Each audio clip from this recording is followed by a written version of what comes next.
Hi, I'm Cosmo Barbaro with Cosmo Barbaro Furniture, and today I wanted to talk to you a little bit about a mortise and tenon joint that I'm working on. It's two side tables that are made out of Sapele mahogany, and I'm using double mortise and tenons. They're actually called double integral mortise and tenons, which makes it extremely strong. So I just want to show you.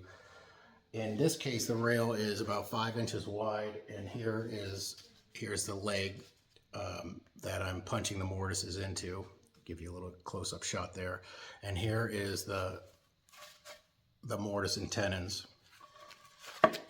So what I did here is I split them into two, and that was to keep this part strong. That's this little web that's right here.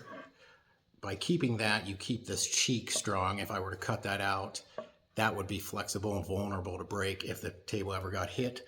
By doing this, I can't flex these at all now. And you create double the shoulder width, which are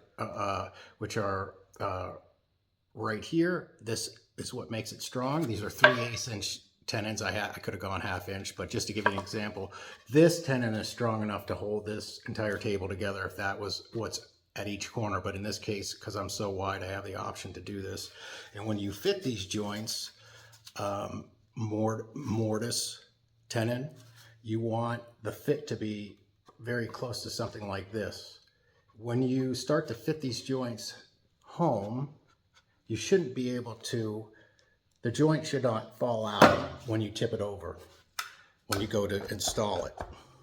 So what you're looking for is a tight fit this way, and you'll know that if you're fitting it like this and it doesn't fall out, you're pretty good.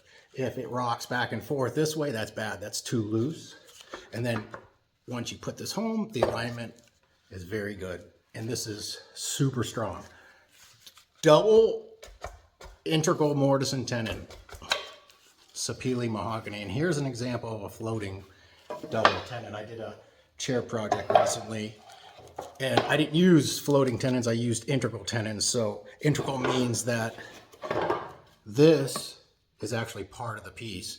Floating means that you're punching a mortise out of here. There's two mortises punched into here.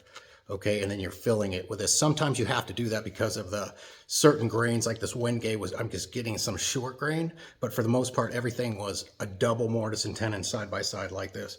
This is the next strongest. There's tons of Japanese joints. Those are different, but extremely strong. Thanks for watching.